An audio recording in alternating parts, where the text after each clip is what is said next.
হরে কৃষ্ণা। তো আজ আমি বানাচ্ছি সুজির পোলাও। তো আমি ভাবলাম আপনাদের সাথেও শেয়ার করা যাক। তো সুজির পোলাও বানানোর জন্য ফার্স্টে আমি সুজিটাকে ভেজে নিলাম, কোনো অয়েল ছাড়াই। আমি খালি কড়াইয়ের মধ্যে সুজিটা লাল হওয়া পর্যন্ত আমি সেটা ভেজে নিচ্ছি। তো লাল হওয়ার পর সেটা আমি নামিয়ে এখানে আমার সবজিগুলো রেডি করে নিলাম। এখানে আমি গাজর দিয়েছি, বিনস দিয়েছি, আলু আর কাঁচা লঙ্কা দিয়েছি।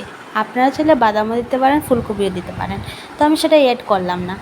আর আমি সুজিটাকে নামিয়ে নিলাম। নামিয়ে এখানে আমি কড়াইয়ে অয়েল দিয়ে দিলাম, তারপর একটু আস্তা জিরে ছিল সেটা দিয়ে দিলাম, আর একটু আদা আমি পেস্ট করে রেখেছিলাম ওইটা আমি দিয়ে দিলাম। দিয়ে সেটা লাল হওয়া পর্যন্ত আমি ভাজতে থাকলাম। ভাজার পর যেগুলো সবজি আমি আমানি করে রেখেছিলাম সেইগুলো আমি ওইটাতে দিয়ে দিলাম, দিয়ে লাল করে ভেজে নিলাম। ওই সবজিটাতে শুধু আমি একটুখানি হলদি দিলাম আর একটুখানি লবণ দেব।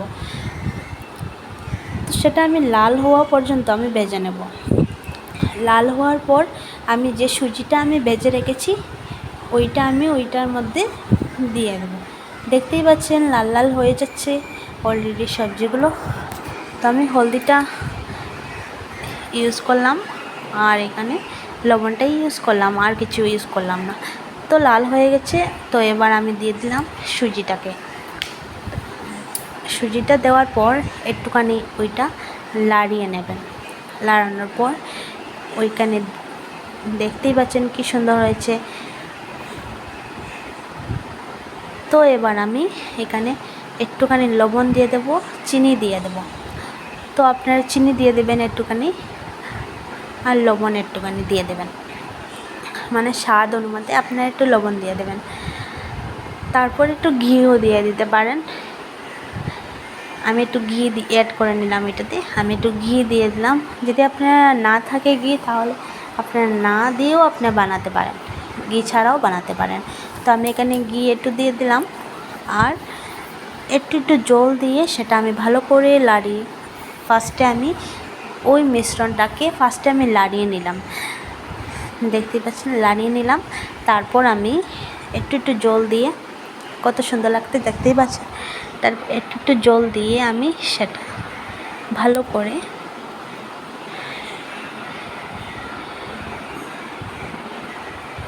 নাড়িয়ে নিলাম। তো জলটা আপনারা বুঝে বুঝে দেবেন, যতটুকু জল লাগবে, মানে বেশি প্যাকপ্যাকা হতে দেবেন না। এটা ঝরঝরা থাকতে হবে, কারণ ঝরঝরা থাকলেই সেটা ভালো লাগে দেখতে, অথবা খেতেও ভালো লাগে। তো আমি একটু করে জল দেবেন, মানে জল দিয়ে দিলাম। আমি একটু করে জল দিয়ে দিলাম আর লাড়াতে থাকলাম। দেখতেই পাচ্ছেন কত সুন্দর হয়ে যাচ্ছে। তো আমি এটা সেকেন্ড টাইম বানাচ্ছি, আগে একবার বানিয়েছিলাম আর এবারও ভাবলাম আজ ভগবানকে দেওয়ার জন্য সন্ধ্যার সময় টিফিন বানালাম। তো একটু জল অ্যাড করে নিলাম। তো আপনারা বুঝে জলটা অ্যাড করবেন।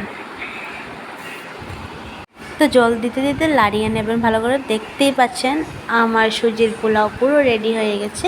তো এবার আমি ভগবানকে নিবেদন করব। আর আপনাদের এই ভিডিওটা কীরকম লেগেছে আপনারা নিশ্চয়ই কমেন্টে বলবেন, আর এইভাবে ঘরে বানিয়ে খাবেন, অনেক ভালো লাগে খেতে। তো আমিও বানালাম, সেটা আপনাদের কীরকম লাগলো কমেন্টে আপনারা নিশ্চয়ই বলবেন। হয়তো ভিডিওটা ভালো হয়নি, বাট চেষ্টা করব, আপনারা যদি সাপোর্ট করেন চেষ্টা করব আরও ভালো ভিডিও বানানোর।